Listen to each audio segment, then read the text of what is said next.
Hello बच्चों, let's see the question. So question में बोला गया है कि shell is fired from a cannon with a velocity v in meter per second at an angle theta with horizontal direction. At the highest point in its path, it explodes into two pieces of equal mass. One of the pieces retraces its path to the cannon, and the speed in meter per second of the other piece is immediately after the explosion is one. Okay. सो इस question में की concept जो हम use करेंगे, की concept that is conservation of linear momentum. Conservation of linear momentum.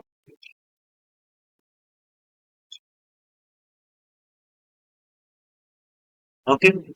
Conservation of linear momentum क्या कहता है कि अगर कोई एक्सटर्नल फोर्स एग्जर्ट नहीं होगा तो क्या होगा, इनिशियल जो मोमेंटम था ये हो जाएगा equals to final momentum. Okay, that mean momentum is conserved if no external force is there. ठीक है।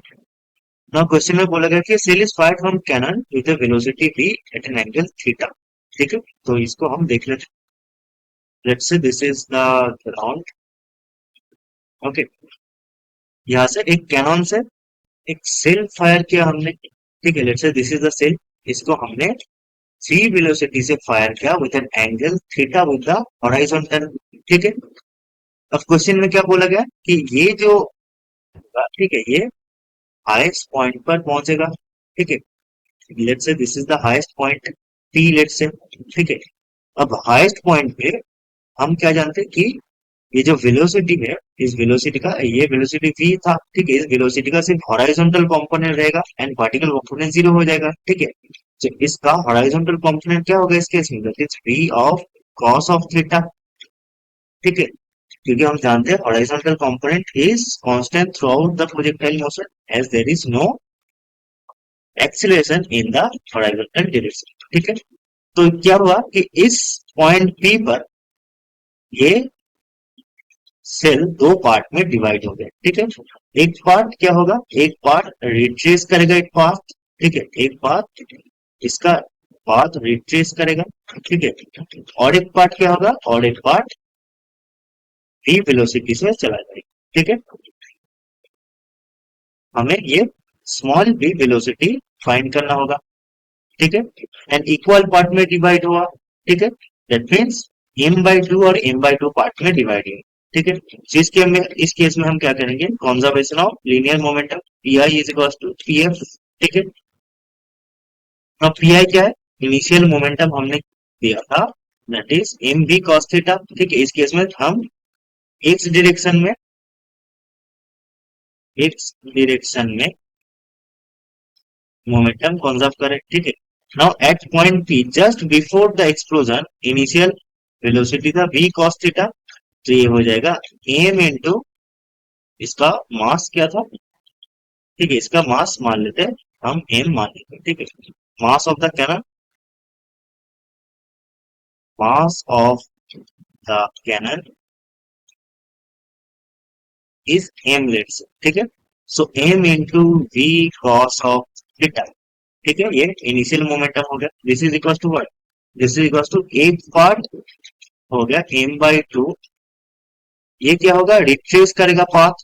अगर पाथ रिट्रेस करना होगा तो इसका वेलोसिटी क्या हो जाएगा। ठीक है, इसका velocity let's say v1, so v1 should be minus of v cos of theta. So final momentum हो गया m by two into minus of v cos of theta.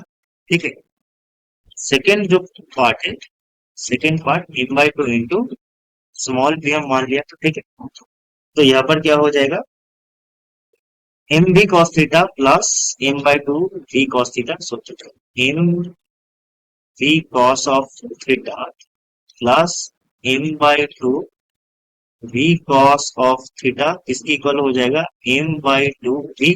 ठीक है, यहाँ से m से m कट जाएगा। ओके, सो ये हो जाएगा v by two small v by two. ठीक है, this is equal to v cos of theta 3v cos of theta by 2। ठीक है, यहां से हम बोल सकते हैं कि velocity of the second particle will be 3v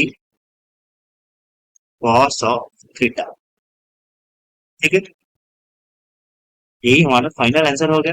that is the velocity of the other piece immediately after the explosion क्या हो जाएगा, 3v cos of theta। ठीक है, ऑप्शन नंबर ए इस केस में सही हो गया। Okay, hope you understand it. Best